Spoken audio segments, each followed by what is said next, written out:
Para imaginar, para descubrir, para reflexionar, para proponer, para idear, para incluir, para esto y mucho más, compartimos el podcast Un Café en el Mavi, para conectar.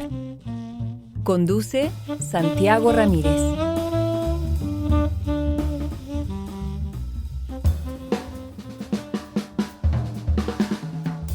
Hoy nos acompañan Natalia Miralles Jara, licenciada en Artes Plásticas de la Universidad de Chile, profesora de Artes Visuales y doctora en Educación Artística de la Universidad Complutense de Madrid.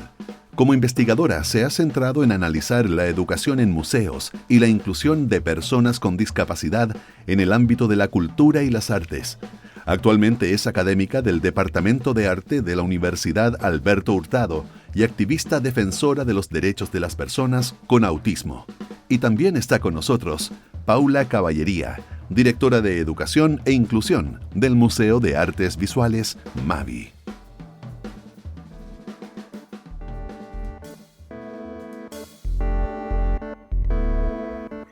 Bienvenida, Natalia. ¿Cómo estás? Hola Santiago, muy bien, muy contenta de compartir con ustedes hoy. Gracias por acompañarnos. Paula, bienvenida también a este segundo episodio. Muchas gracias Santiago, feliz con este segundo episodio. Así es, comenzamos entonces el podcast Un Café en el Mavi. Y hoy vamos a hablar de un tema muy crucial a propósito de la celebración del Día de los Museos. El tema se trató del Museos por la Igualdad, Diversidad e Inclusión en el Día Internacional de los Museos 2020, que se celebró el pasado 18 de mayo. Esta tiene como objetivo convertirse en un punto de encuentro para celebrar la diversidad de perspectivas que conforman las comunidades y el personal de los museos, así como promover herramientas para identificar y superar los prejuicios en lo que los museos muestran y en las historias que cuentan.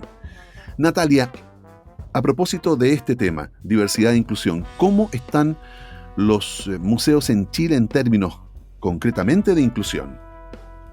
Mira, decir los museos en Chile e inclusión es bastante complejo porque la realidad es muy heterogénea, va a cambiar mucho desde un museo a otro.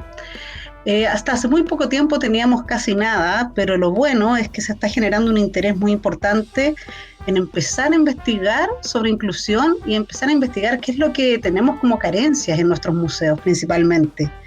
Un ejemplo, el año pasado la reunión de educadores de museos del Estado, del Servicio del Patrimonio, enfocó la reflexión en torno a la inclusión, en torno a la accesibilidad, que son términos distintos. Tenemos muchos museos que aún no son accesibles físicamente, por ejemplo, para una persona con una discapacidad física. Y también muchos museos en que no cuentan con ningún tipo de programa inclusivo. Pero ahora lo que yo he podido ver en la investigación que he realizado es que todos los museos están colocando esto sobre la mesa e intentando generar dispositivos, ya sea museográficos o capacitándose también para poder atender a un público más diverso, que es lo que nos falta actualmente, que las personas con discapacidad puedan sentir que el museo tiene algo que ofrecerles, que es algo que nos falta que es muy, muy relevante, que actualmente no tenemos. Entonces, ¿qué te puedo decir? Nos falta, tenemos muchas carencias, pero sí museos que han destacado como el Mavi, que ya Paula me imagino nos contará más de eso, y como otros lugares en que han incorporado, por ejemplo, lengua de señas, distintos dispositivos para personas ciegas o con baja visión, algunos programas en que personas con discapacidad intelectual puedan participar. Entonces estamos en un proceso muy incipiente, pero que yo lo veo con bastante interés en cuanto a las proyecciones que tiene. ¿Y por qué un museo debe ser inclusivo, Paula? Bueno, un museo debe ser inclusivo porque en realidad el museo es algo que es común de todos nosotros y todos nosotros somos muy diversos. Entonces, lo que tiene que hacer el museo es garantizar el acceso igualitario a su producción cultural o a su patrimonio, ¿no? Entonces, un museo debe facilitar que todos los colectivos sociales participen de este. Y bien lo dice la Natalia, que hay dos términos que son muy distintos, pero que son encadenados sin lugar a dudas, que es el término de accesible y el término de ser inclusivo. Accesible quiere decir que todo el mundo pueda llegar, y en ese sentido hay que ver temáticas que tienen que ver con la arquitectura, con la infraestructura del espacio, pero también tiene que ser inclusivo, y inclusivo quiere decir que tiene que favorecer la participación de todas las personas, la participación desde el acceso, desde el poder entrar a este lugar, desde que la persona pueda acceder a lo que hay en el lugar, pero también a la participación. Yo creo que en esa parte en donde estamos un poco como al debe todos los museos. Nosotros como que pensamos que todas las personas tienen que ir a vernos, pero no pensamos que también somos productores culturales. Entonces, en ese sentido, falta todavía que los museos empiecen a integrar más a los públicos para el desarrollo de sus propias planificaciones, ¿no? Natalia, y complementando esto que nos plantea Paula, ¿alguna reflexión en torno a por qué un museo debe ser inclusivo y desde tu experiencia, por ejemplo, con el autismo? Sí, mira, es que los museos, yo creo que nos ha costado de repente sumarnos al paradigma de que los museos no son almacenes ni guardianes de cosas, como eran cuando se iniciaron los museos en el mundo, siglo XIX y una parte del siglo XX también. O sea, los museos se deben a la sociedad, se deben a las comunidades en que están insertos, y en esas comunidades hay distintas voces. Entonces no es posible que algunos colectivos tengan el museo como algo totalmente ajeno, que es lo que está pasando y que ha pasado durante mucho tiempo con las personas con discapacidad en general. En el caso específico del autismo, en que son niños, niñas, jóvenes y adultos que a veces tienen actitudes que pueden ser bastante lejanas a la concepción tradicional del museo, ¿no? Este espacio de silencio, este espacio contemplativo, son personas que no son así, que no se expresan así, y se sentían muy lejana a una familia a ir tranquilamente con un niño o niña con autismo a un museo. Los museos entonces tienen que adaptarse también a los diferentes públicos que los visitan. Y eso está pasando, yo creo que de forma muy lenta, en cuanto a, por ejemplo, pensemos en la cultura también. En el teatro se están haciendo funciones de teatro distendidas, se llaman así, para personas, para públicos que no pueden estar en silencio 1 hora y media, por ejemplo. También lo ves ahora en los cines, para los niños. Entonces, los museos también tienen que generar ese tipo de dispositivos o ese tipo de adecuaciones para que todas las personas se sientan cómodas al visitarlos. Eso es, en definitiva, yo creo, para cualquier persona con discapacidad. Y Paula, ¿cómo está el MAVI en esto que está poniendo sobre la mesa Natalia?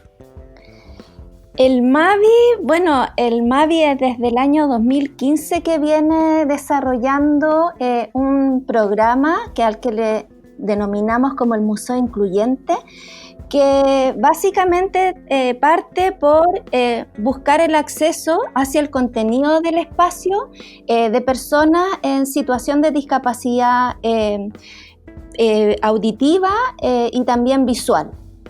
Partimos por estos dos colectivos porque también creemos que todos estos programas tienen que ser hechos desde las voces de ellos y no desde lo que nosotros hacemos.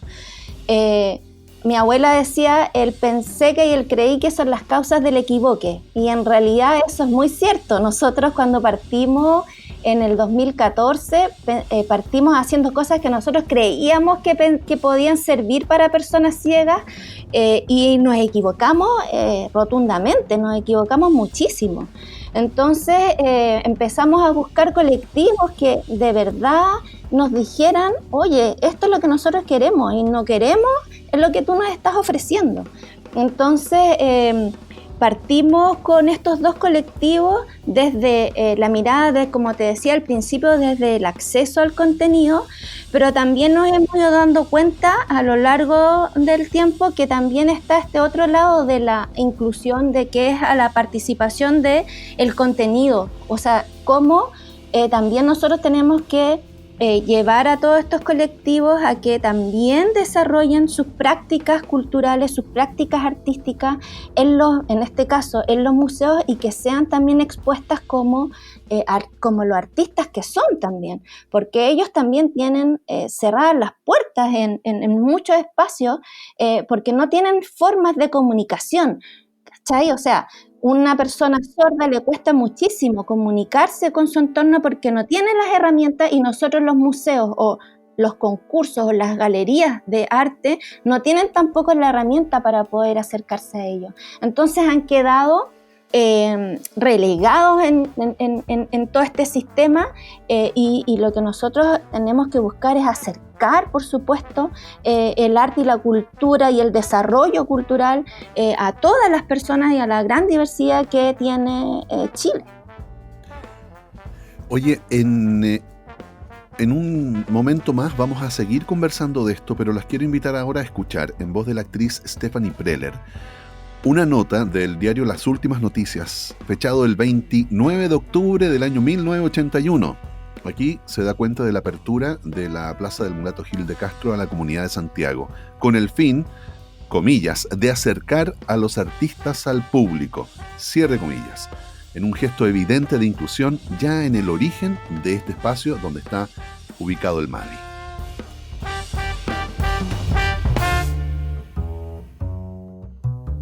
Hoy se inaugura la Plaza del Mulato Gil de Castro. Lastarria 305. 24 talleres para el arte. Solo el silencio y el canto de los pájaros rodean la enorme Casa Blanca, cuyos 3 pisos están circundados por barandas de madera tallada. El tiempo parece haberse detenido en este lugar que lleva a los días del Chile de siglo pasado. La bulliciosa Alameda, con sus miles de autos y sus modernos edificios, está a apenas unas cuadras. Pero en este barrio, detrás del Cerro Santa Lucía, el ruido calla, el movimiento disminuye y todo contribuye a crear un ambiente propicio para la contemplación y el meditar tranquilo. Hoy algo turba la calma en Lastarria 305. Allí, en la que fuera residencia de la familia Campos Larenas, se escucha el afanoso trabajo de brocas taladrando, de serruchos cortando madera, de fierros arrastrados. Allí, donde a comienzos de siglo corrían niños perseguidos por una nana que trataba de imponer orden, hoy se construye un centro de creación y exposición artística. Hoy y mañana se abrirá al público. Los santiaguinos podrán conocer la Plaza del Mulato Gil de Castro, también llamada de los Talleres. Un largo nombre para una idea que podría resumirse en pocas palabras: sacar al artista de su torre de marfil y ponerlo al alcance del público. Pintores, ceramistas, escultores, grabadores, editores y anticuarios se repartirán en 24 talleres: Gonzalo Landea, Pilar Correa, Hernán Puelma, Gonzalo Cienfuegos y otros artistas serán accesibles a la mirada de cualquier persona que se interese en el nacimiento de sus obras. Otra área de la casa será ocupada por la Sociedad de Arte Precolombino Nacional, la cual instalará una galería permanente, una sala audiovisual y un centro de documentación para dar a conocer dicho arte. Allí será posible ver, por ejemplo, durante 8 horas y todos los días, videocassettes acerca del arte desarrollado en nuestro territorio antes de la llegada de los españoles. También el arte moderno estará presente. En el segundo piso de la ex residencia Campos Larenas funcionará la galería Arte Actual, la cual, según sus organizadoras, pretende promover las artes visuales ofreciendo becas a los artistas con el fin de ayudarlos en su proceso creativo. Como esta galería no persigue fines de lucro, serán muchos los que podrán dar a conocer sus obras, pudiendo así alcanzarse el objetivo de acercar al artista y al público.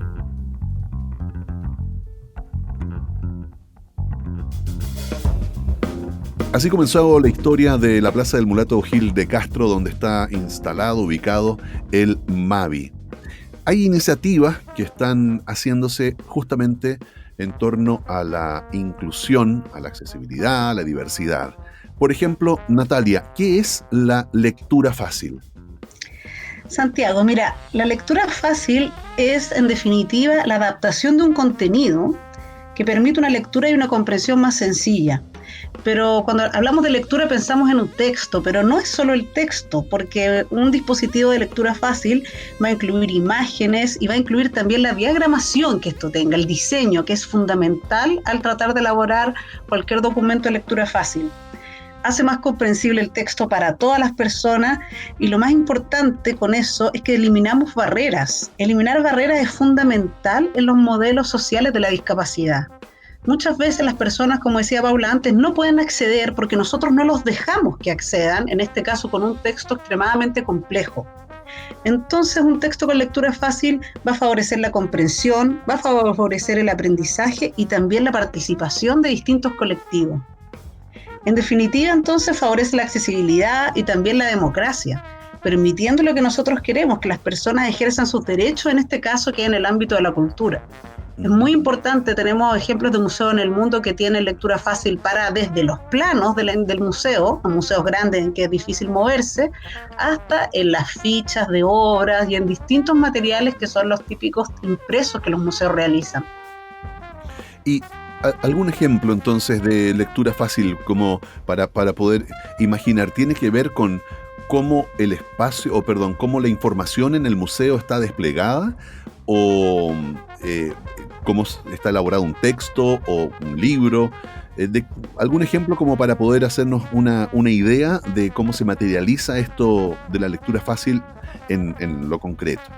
En todo lo que tú estabas mencionando, por ejemplo, lectura fácil en el folleto que te dan a la entrada del museo, en que te quieren contar cuántas salas tiene el museo, qué hay en cada sala, las diversas exposiciones. Eso ya se puede hacer de una manera mucho más amable al diseñarlo con estas estrategias de lectura fácil. También, por ejemplo, para textos específicos de alguna obra o fichas, y los mismos textos de las salas, que muchas veces son los textos menos accesibles que existen, los textos curatoriales, por ejemplo. Entonces, en todo el tipo de información que el museo presenta, podría tener una adecuación a lectura fácil. Perfecto. ¿Y por qué, Paula, los museos deberían aplicar la lectura fácil? ¿Cuál sería el principal motivador para un museo de implementar una estrategia de estas características? Bueno, como decía Natalia, yo creo que hay dos motivos. Primero, porque es un esfuerzo por eliminar barreras cognitivas. Ya, o sea, que de alguna forma nosotros hacemos que estos textos, ¿no? De una manera simple, todas las personas puedan acceder a él. Y por otro lado, también a contribuir a la comprensión y el disfrute de los contenidos y de los relatos, y eso incluye a todas las personas. Eso habla más bien como de accesibilidad universal, porque en realidad nosotros, los museos, hablamos muy en complejo. Los textos de sala son muy complejos y siempre pensamos que las personas van a entendernos, como que hablamos para un tipo específico de público y finalmente ese típico público específico no es el que va constantemente al espacio, sino que es un público que realmente necesita una cercanía, un acercamiento mucho más simple, ¿ya? Entonces, claro, a veces yo me encuentro, primero, que con textos enormes, hay muchas veces en mi mismo espacio, en donde yo me encuentro con paredes, grandes paredes escritas con textos súper complejos, que claro, si va un académico experto en arte, lo va a encontrar fabuloso, pero cuando me llegan los niños del colegio, los niños de partida no lo leen y segundo, no lo entienden. Entonces, claro, la lectura fácil hace que todo lo que haya en el museo sea más comprensible y finalmente eso va a que tú puedas disfrutar de mejor manera todos los contenidos y todos los relatos y todos los servicios que el museo te está entregando. Entiendo. Muy interesante. Sí, pasa eso que de pronto uno, cuando vas al museo, ni siquiera lees porque es tanta la información que está ahí y finalmente dices que ganas de leer algo sobre esta obra en particular, pero no, eso no tengo el tiempo primero, o sea, y estoy hablando de personas que por ejemplo no tienen ninguna discapacidad, entonces se está perdiendo gran parte de la experiencia, que es la información que está detrás de las piezas. ¿Y cómo está Chile en esto? en esto de la lectura fácil, en esto de la inclusión. ¿Cómo ven ustedes a nuestro país? Natalia. Sí, mira, yo aquí creo que sí estamos muy al debe. Prácticamente casi ningún museo tiene dispositivos de lectura fácil. Justo ahora que tú comentabas, yo siempre hago este ejercicio cuando voy a un museo, que me quedo mirando cuánta gente lee el texto de sala. Y es casi nadie. O sea, la gente empieza a leerlo y ya rápidamente se va a mirar la exposición porque no te llama ese texto. También si te pusieras a pensar cómo está diagramado ese texto, con un tipo de letra y un tamaño que tampoco es accesible a una persona con baja visión. Ni siquiera no estamos hablando de personas ciegas, sino personas que pueden usar anteojos, o sea, tampoco se ve, tampoco están bien iluminados. Entonces ya tenemos dos problemas, que son problemas del contenido y también la forma en que se presentan los textos. Creo que aquí estamos muy, muy al debe porque los museos no han invertido ni han buscado la forma de generar lectura fácil, ya sea en sus instalaciones y en los materiales que realizan. Son muy pocos, por ejemplo, los que también utilizan macrotipos, que son materiales específicos para personas con baja visión en que se utilizan letras más grandes. El tipo de letra también es importante. A veces se utilizan fuentes que son muy bonitas, pero que tampoco son las adecuadas.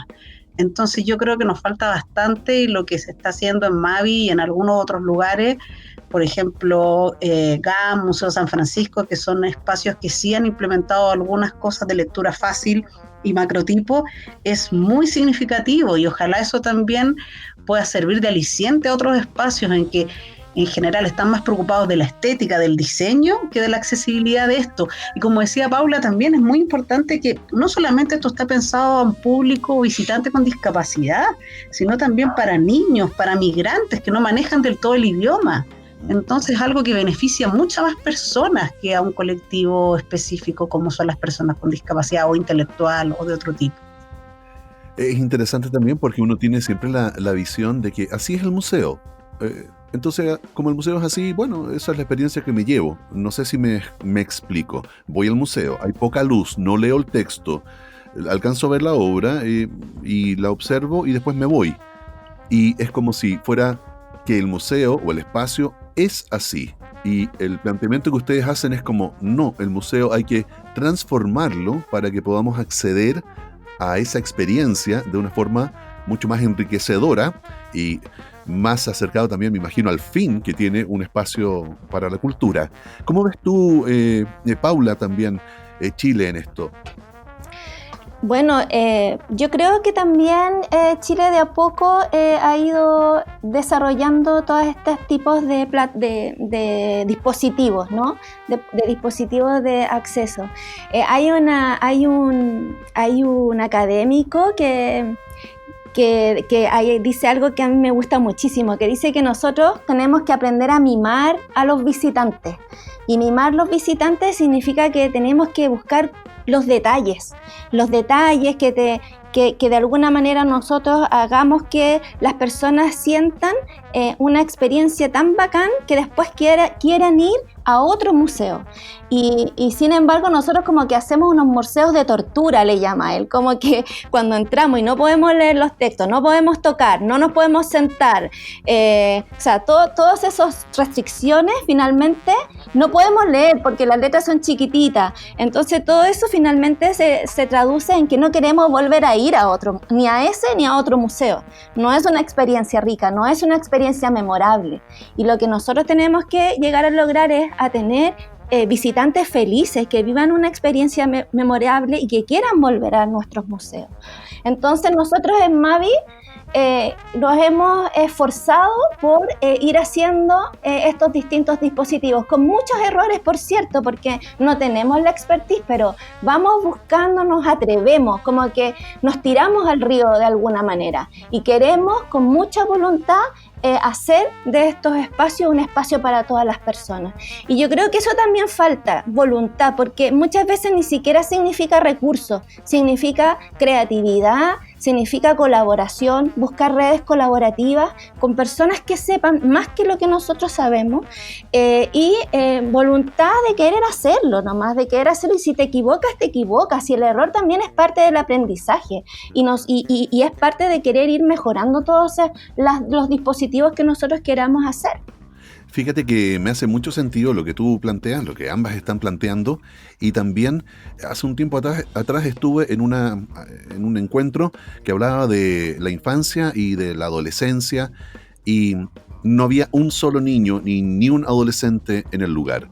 E invitaron a unos chicos unos, diríamos, dirigentes de representantes de adolescentes y de niñas y niños, y lo primero que dijeron fue: ¿cómo es posible que en un encuentro de la infancia y la adolescencia seamos 3 jóvenes y todos ustedes son todos adultos, todos viejos, ¿verdad? Y están hablando de nosotros. ¿Por qué no podemos estar nosotros acá y nosotros poner nuestra voz?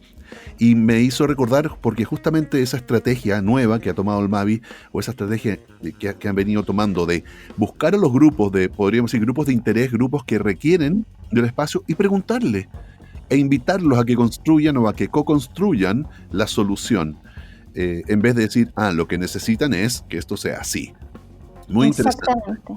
Exactamente, y eso es lo que nosotros ahora estamos implementando con Natalia,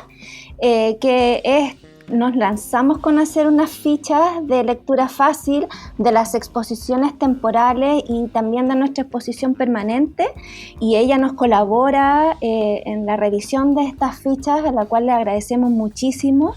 Y hemos ido así, pues de a poco. Las primeras fichas eran Mahoma nomás, y ahora de a poco se han ido reconstruyendo y armando en una riqueza que yo siento que cada vez va a ser mejor.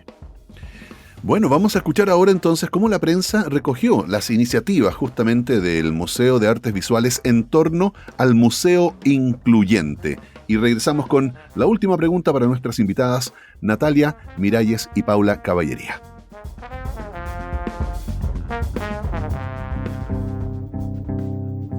Así reaccionó la prensa escrita a la apertura del Centro Creativo Inclusivo de Arte Contemporáneo.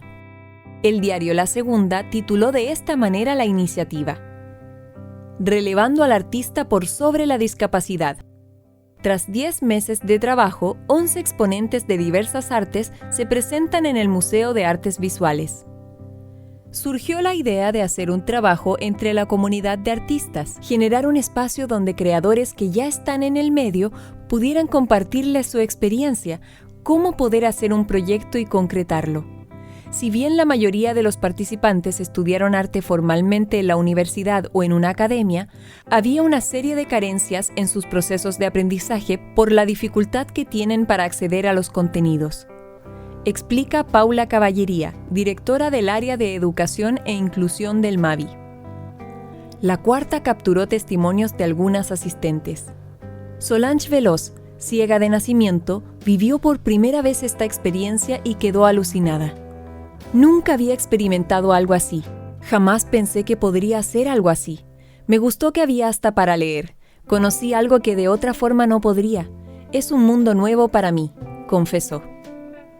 Karina Vázquez relató que lo más bacán de todo es que descubrió que ella en su casa hacía cuadros parecidos a los que pudo sentir.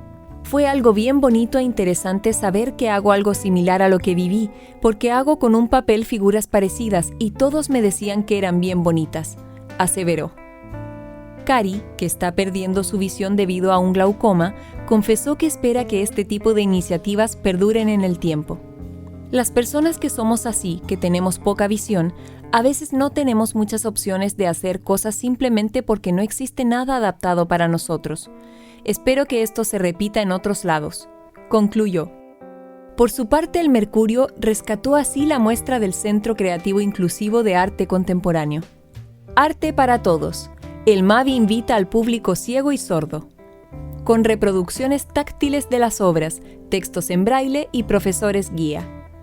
Así armó su programa de accesibilidad el Museo de Artes Visuales, que obtuvo 17 millones del FONAPI.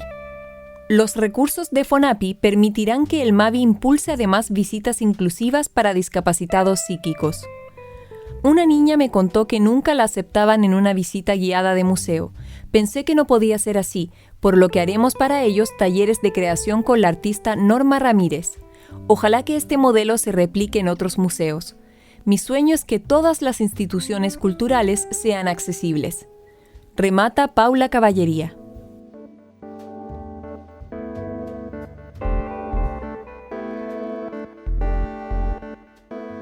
Estamos con nuestras invitadas, Natalia Miralles, Paula Caballería, hablando de arte e inclusión y cómo se viene el panorama ahora. Paula.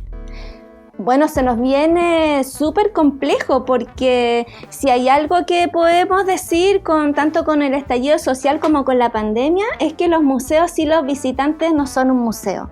Entonces, la pregunta que yo me hago es, ¿realmente pensamos en nuestros visitantes? ¿Cómo tenemos que pensar ahora en ellos? ¿Desde qué mirada, desde qué enfoque tenemos que hacer este nuevo retorno a nuestros espacios museales? ¿Será la misma función la que tenemos o tenemos que pensar en otras funciones? ¿Será también que le demos una nueva forma según esa función? Yo me hago todavía miles de preguntas referente a lo que estamos haciendo. O, no sé, creo que tenemos que, sin lugar a duda, continuar con el tema de la inclusión porque esta brecha se nos volvió a abrir, una brecha que habíamos achicado de nuevo se está abriendo, pero también veo que hay nuevos públicos que no teníamos pensado y que es el tema virtual. Eso para mí también ha sido un mundo muy rico, pero también empiezo a pensar hasta dónde llega la accesibilidad en lo virtual, porque no todos tienen acceso a Internet. Entonces también ahí como que empiezan todos mis conflictos internos entre inclusión, cómo desde la virtualidad, si no podemos, inclusión, cómo si es que no tenemos público, no nos van a poder visitar durante un buen tiempo o van a tener que ser en menor cantidad. No sé, yo todavía me hago miles de preguntas. Natalia, ¿tú cómo ves el escenario en este...? Lo veo parecido a lo que dice Paula, también conversando con colegas de otros museos, están tomando esto como una oportunidad en el sentido de que en el museo el trabajo no para, siempre los museos tienen mucha precariedad de personal, de recursos y siempre se están haciendo cosas y esto ha permitido el no tener visitantes también parar un poquito y pensar en lo que estamos haciendo. Y yo creo que ese pensamiento va a dar frutos en el sentido de, como decía Paula, a veces sin tantos recursos, implementar algunas estrategias que puedan ir hacia la inclusión de otros visitantes que están ajenos. También pensar en cuando ya haya una posible apertura, aunque sea parcial, cómo acercarnos a las personas desde sus verdaderas necesidades, no desde las que nosotros creemos que son esas necesidades. Las personas en general en inclusión se utiliza mucho esta máxima, que es nada para nosotros sin nosotros. O sea, tenemos que estar en sintonía para pensar en el nuevo museo que necesitamos con urgencia. En Chile y en todo el mundo está sucediendo esto. Y hay un nuevo sentido de urgencia, podríamos decir, con lo que estamos viviendo en torno a que vemos que las ideas hay que llevarlas adelante, probarlas, aunque nos equivoquemos, y tratar de ir construyendo este retorno que no sea el retorno a la antigua normalidad, ¿cierto? Sino que sea un retorno a algo nuevo donde aprendamos de toda esta experiencia. Bueno, Natalia Miralles, investigadora que ha centrado su trabajo en analizar la educación en museos y la inclusión de personas con discapacidad en el ámbito de las culturas y las artes. Muchas gracias por estar con nosotros compartiendo. Mil gracias a ustedes. Muchísimas gracias a ti, a Paula, encantada de colaborar con ustedes y de poder pensar un poco en lo mejor para nuestros museos.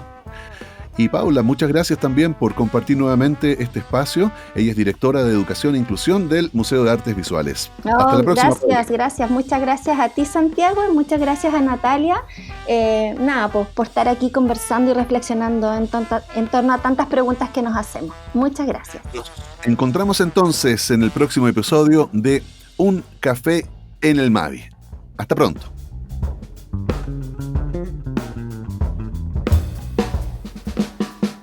En este episodio de Un Café en el Mavi, hemos escuchado la música de Alfredo Tauber, Ítalo Aguilera, Fernando Raín, Agustín Moya y Marcelo Maldonado. Nuestros agradecimientos a los músicos y al sello Vértigo por su invaluable colaboración. Imaginamos, descubrimos, reflexionamos, propusimos, ideamos, incluimos. Por esto y mucho más, compartimos el podcast Un Café en el Mavi y lo conseguimos. Conectamos. Conducción, Santiago Ramírez. Producción, Pablo Vega. Narraciones, Stephanie Preller. Esta iniciativa cuenta con el financiamiento del Ministerio de las Culturas, las Artes y el Patrimonio a través de su programa Otras Instituciones Colaboradoras y el apoyo del IPIGAS a través de la Ley de Donaciones Culturales 2020.